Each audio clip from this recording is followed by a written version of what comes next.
잠언 제19장 말씀, 잠언 제19장 23절 한 절 말씀입니다.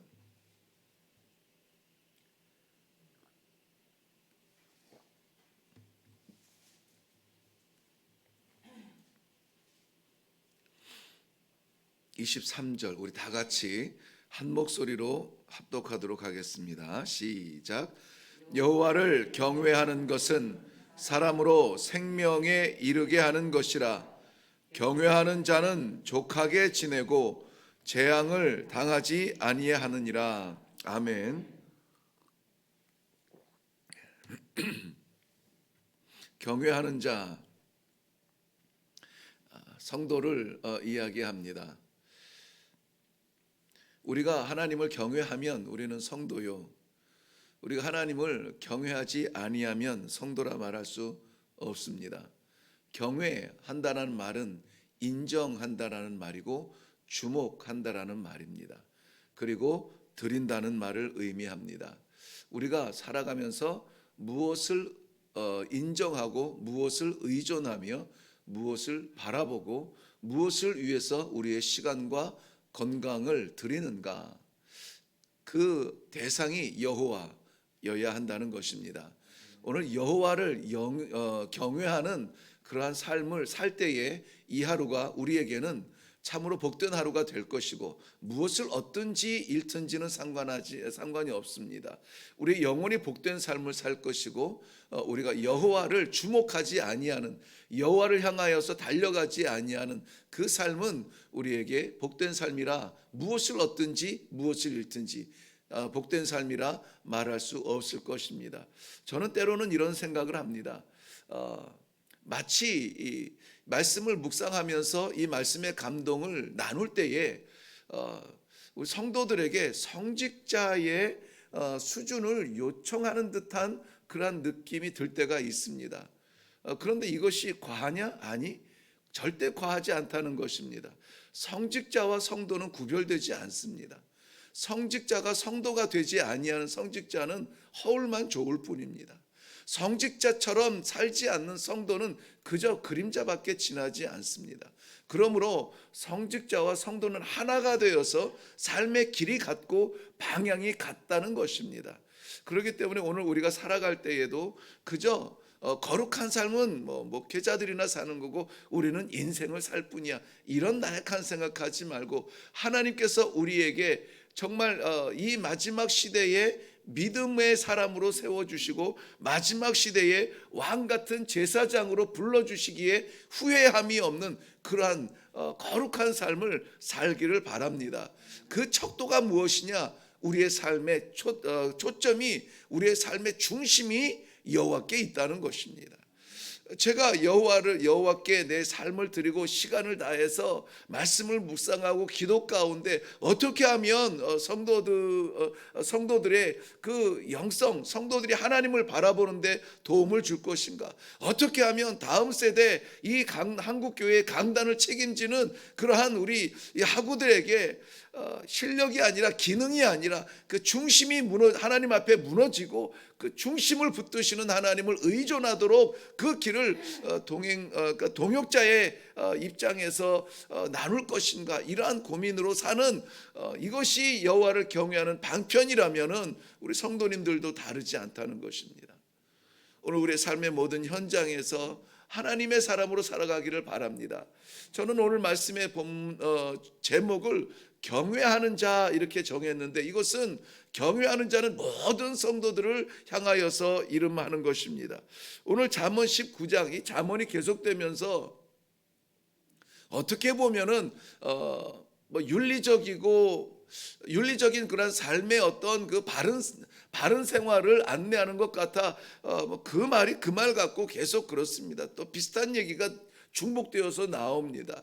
그러나 이것이 세상 사람들이 읽을 땐 윤리적인 그러한 안내서가 되겠지만은 여호와를 경외하는 성도들이 바라볼 때는 이것은 책임이고 하나님 앞에서 우리의 거룩함을 지킬 수 있는 그러한 하나님께서 우리에게 허락하여 주시는 그러한 방편이, 삶의 방편이 됩니다. 좀 계속 이 잠언을 묵상할 때 놓치기 쉬운 것이 뭐냐면은 이건 세상에서의 바른 생활이 아니라 하나님 앞에서의 바른 생활로 인도해야 된다라고 하는 책임감입니다. 그래서 오늘 이 19장을 묵상하면서 여호와라는 그러한 이름이 두 군데 나오는데요. 이 두 군데 나오는 것에 저는 주목을 해 보았습니다. 먼저 3절 말씀에 보면은 사람이 미련함으로 자기 길을 굽게 하고 마음으로 여호와를 원망하느니라 그랬습니다. 여호와라고 하는 그 이름이 원망하는 대상이 되어 있다라는 것에 깜짝 놀랐습니다. 왜냐하면은 이 잠언서를 계속 묵상하면서 우리 윤리적인 삶을 최소한 세상 사람들과 에게 부끄럽지 않아야 되겠다라는 그러한 생각을 하면서 묵상하고 있는데, 여호와라는 이름이 반가운 이름이 나와서 보았는데 그 여호와라는 그 이름을 원망하는 대상으로 쓰고 있다는 것입니다. 원망하는 대상. 그런데 오늘 본문에서는 여호와를 경외하는 자, 여호와의 이름을 경외하는 대상으로 보고 있다는 것입니다. 한 번 여호와 하나님을 바라보는 그 사람들 가운데 천지 차이로 경외하는 자와 원망하는 자로 나눠지고 있다라는 것이에요. 우리는 여호와 하나님을 압니다. 그분을 아버지라고 부릅니다. 그런데 우리의 삶 가운데 그를 경외하는 삶을 살고 있느냐, 아니면은 그를 원망하는 삶을 살고 있느냐, 이것이 같은 입에서 같은 한 사람에서 나올 수 있는 두 갈래 인생의 길이라고 하는 것입니다. 여호와를 원망한다라고 하는 그 앞에 조건을 보니까, 원인을 보니까 사람이 미련하여 자기 길을 굽게 하고 마음으로 여호와를 원망한다 그랬습니다. 자기 인생의 결정을 누가 내립니까? 자기가 내리고 있어요. 우리 인간의 한계적인 제한적인 지혜로 자기의 삶을 결정하고 있습니다. 그리고 자기의 길을 굽게 한다. 편한 길로 가기 위하여서 이리저리 돌아다닌다는 것입니다. 그리고 나서 왜 이렇게 멀리 왔는지, 왜 이렇게 떨어졌는지에 대하여 원망은 하나님께 둔다는 거예요. 그러나 23절 말씀에 여호와를 경외하는 자는 상황과 때를 말하지 않습니다. 그 앞에 어떤 전제 조건도 어떠한 상황도 설명하지 않습니다. 여호와를 경외하는 자라고 선언하고 있습니다. 때로는 우리에게 선택의 여지가 없는 것이 은혜인 줄로 믿습니다. 저에게는 너무나 그렇습니다. 저는 이렇게 여러 가지 일을 잘하지 못합니다. 한 가지에 매이면 그냥 그거 하나에 집중하는 그런 성향이 있습니다. 그렇기 때문에 많은 것을 두고 선택하는 것은 저에게는 참으로 고역스러운 일입니다. 그저 한 길 가라 하면은 그 한 길에 만족하고 그 길을 파는 것이 저의 성향인데, 저는 이것이 억울하지 않아요. 너무나 귀하고 감사한 은혜입니다. 선택의 여지가 많으면 좋을 것 같지요? 좋지 않습니다. 더 혼란스럽고 더 머리 아프고 더 신경이 쓰이고 가지 않은 길에 대한 후회가 더 많이 생기고 안타깝고 답답한 일이 더 많습니다. 그럴 때는 그저 여호와를 바라보고 그저 말씀 앞에 굴복하고 그저 기도에 응답받아 사는 이러한 성도의 삶이 정말 은혜인 것 세상은 알지 못합니다. 우리는 어떻습니까? 잘 알고 있습니까? 여호와를 경외하는 이 유일하고도 이 고독한 길이 우리에게는 은혜요 축복인 것이 우리의 고백이 되기를 바랍니다. 여호와를 경외하는 자에게 허락하신 하나님의 축복의 말씀이 오늘 23절 한 절 말씀에 많이 담겨 있는데요. 먼저는 여호와를 경외하는 것은 사람으로 생명에 이르게 하는 것이다 그랬습니다. 생명에 이르게 하는 것이다. 최고의 과학자들이 생명공학이니 복합이니 융합이니 떠들고 있지만은 그거 다 제한적인 겁니다. 1년을 연장하고 10년을 연장하고 그래봤자 고독한 그러한 세월만 연장될 뿐입니다. 그런데 오늘 여기서 말하는 생명은 고독한 이 제한적 생명의 연장이 아니라 영원한 생명의 연장을 말합니다. 그것은 어디에서 오느냐? 여호와를 경외하는 데서 온다는 거예요. 이 진리를 우리에게 이 아침에 허락하신 하나님을 찬양합니다. 히브리서 4장 말씀에는 우리에게 있는 이 큰 대제사장에 대해서 설명하고 있습니다. 그 큰 대제사장이 하는 일이 뭐냐? 우리의 연약함을 동정하지 못할 뿐이 아니라 우리의 연약함을 동정하고 불쌍히 여기시고 그것을 도우시는 분이라는 거예요. 누굽니까? 예수 그리스도예요. 우리의 큰 대제사장이 되어 주셔서 하나님 앞에 우리를 대신하여 우리의 죽음을 대신하여서 단번에 희생 제사를 드리고 영원한 생명의 길을 열어주신 그 대제사장 예수 그리스도가 우리에게 있다는 것입니다. 인간이 만물의 영장이라 내가 많은 것을 할 수 있고 내가 많은 사람을 만족시킬 수 있을 것 같지만 천만의 말씀입니다. 세상에 그 누구가 자기 자신을 만족하는 사람이 있어요? 나 자신도 만족시키지 못하는데 어떻게 다른 사람들을 만족시켜요? 우리는 연약합니다. 채울 수가 없습니다. 그런 우리의 연약함을 채워주시는 분이 누구시냐? 예수 그리스도라고 하는 거예요. 그 우리의 연약함 가운데 가장 연약한 것은 무엇이냐? 우리가 생명을 좌지우지할 수 없는 연약함입니다. 죄 가운데 거할 수밖에 없는 연약함 때문에 하나님께서는 죽음으로 심판을 하신 이후에 그 죽음을 생명으로 바꾸실 수 있는 유일한 분이 예수 그리스도예요. 우리의 성공에 있지 않습니다. 우리의 노력에 있지 않습니다. 우리의 몸부림에 있지 않습니다. 바로 생명이신 예수 그리스도가 오늘 우리의 생명이 되시기를 바랍니다. 여호와를 경외하는 자의 최고의 선물은 무엇이냐? 바로 예수 그리스도가 우리 주님이라고 고백할 수 있는 이 믿음입니다. 로마서 10장 10절 말씀에는 사람이 마음으로 믿어 의에 이르고 입으로 시인하여 구원에 이르느니라 그랬습니다. 마음에 있는 이 믿음도 귀하지만은 입술로 고백되어지는 이 시인이 고백이 얼마나 중요한지를 말하고 있습니다.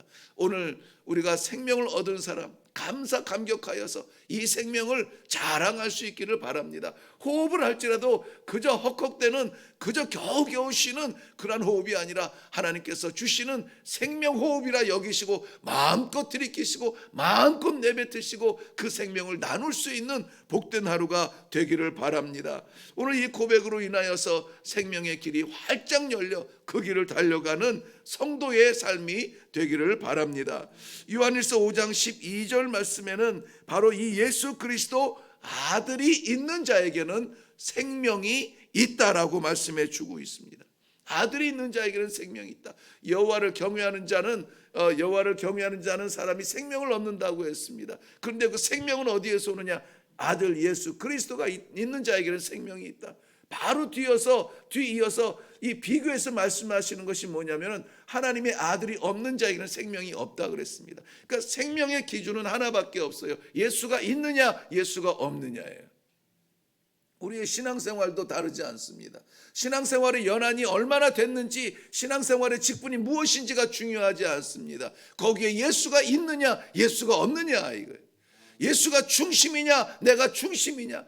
아무리 신앙생활 많이 하고 직분을 가졌을지라도 나 중심의 신앙생활에 생명이 있다라고 누가 감히 말할 수가 있겠습니까? 나 편하자고 믿고 나 복받자고 믿고 그것은 어느 돌에다가 가도 평안이 있을 수 있어요. 바람 부는 산 정상에만 올라가도 이 심령이 마음의 평안함을 누릴 수가 있습니다. 그러나 우리가 하나님 아버지 앞에서 예수 그리스도를 인정하고 시인하고 그를 고백하는 것은 세상이 줄 수 없는 생명, 영원한 생명에 대한 확신 때문에 그렇습니다. 그렇기 때문에 이 신앙생활은 이 쳐져서 끌려가는 신앙이 아니라 뛰어서 달려가는 신앙이 되어야 돼요. 그래서 이 신앙생활은 고백하고 자랑하고 증거하는 신앙이 되어야 되지 간직하고 숨겨놓는 신앙이 되면 안 됩니다. 죽었던 사람에게 인공호흡해서 살려놓으면 어떻게 됩니까? 감사하고 또 감사하지 않겠습니까?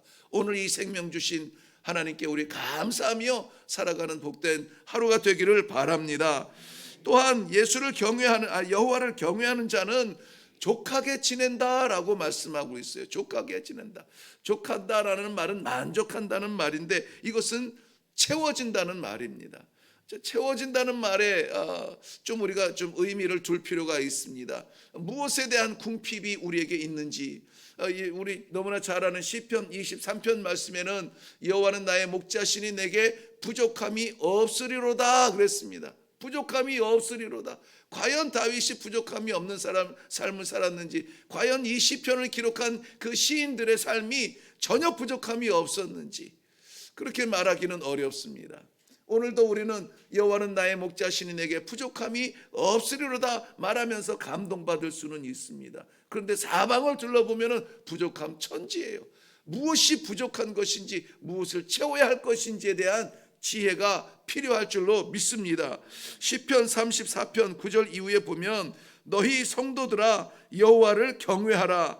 저를 경외하는 자에게는 부족함이 없도다 그랬습니다. 우리의 부족함이 뭘까요? 우리가 허전함을 느낀다면 그 허전함은 무엇에 대한 부족함일까요? 우리가 필요성을 느낀 무언가에 대한 필요를 느낀다면 무엇이 부족해서 필요를 느낍니까? 저는 이 세상을 살아가면서 아무쪼록 우리 성도들이 하나님 나라의 영원한 삶을 살기를 바라는 마음이 있습니다. 우리 삶의 목적이 그래서 세상에 허덕이지 아니하고 세상에 조금 불편할지라도 우리의 심령에 가득 찬 하나님의 복음으로 말미암아 기쁠 수 있는 그러한 성도의 삶을 살기를 원합니다. 그렇다면 우리의 부족함 하나님께서 채워주실 수 있는 것, 우리의 심령이 채워져야 될 줄로 믿습니다. 하나님을 바라볼 때 멀리 있지 않을 것 같은, 늘 내 안에 계시는 것 같은 그러한 믿음이 있기를 바랍니다. 부를 때에 그저 멀리서 응답하지 아니하시는 하나님이 아니라 한숨만 쉬어도 왜 그러는지 안다라고 말씀해 주실 수 있는 내 안에 내주하여 주시는, 나와 동행하시는 그 하나님을 느낄 수 있기를 바랍니다. 그럴 때 우리는 부족함이 없습니다. 부족함이 없어요. 건강은 조금 쇠하여질 수 있습니다. 재물은 조금 빠져나갈 수 있습니다. 그것에 부족함을 느끼고 그것에 눈물을 흘린다면 우리는 세상 사람들과 다를 것이 없잖아요. 우리의 부족함은 좀 달라야 돼요. 내가 하나님으로부터 멀어지고 내 심령에 다른 것으로 채워지고 유혹과 시련 때문에 하나님을 향했던 이 경외하는 예배드리는 심령들이 식어질 때 우리는 깜짝 놀라 하나님 앞에 다시 돌아올 수 있어야 됩니다. 그것이 경외하는 심령이에요. 아버지 앞에 왔습니다. 아버지 주님을 부릅니다. 하나님밖에 채워주실 분이 없는 것 같아 아버지 앞에 왔습니다. 이러한 고백과 예배가 되어질 때에 우리 안에 내주하여 주시는 우리 아버지의 세미한 음성을 들으며 걸을지라도 뛸지라도 고독할지라도 여러 사람 속에 갇혀 있을지라도 우리는 하나님의 사람으로 만족함을 누리며 살아갈 줄로 믿습니다. 마지막으로 여호와를 경외하는 자는 재앙을 당하지 아니하느니라 그랬습니다. 재앙을 당하지 아니한다. 이것은 우리가 만사 형통으로 오해할 수가 있습니다만은 만사 형통을 의미하지는 않습니다.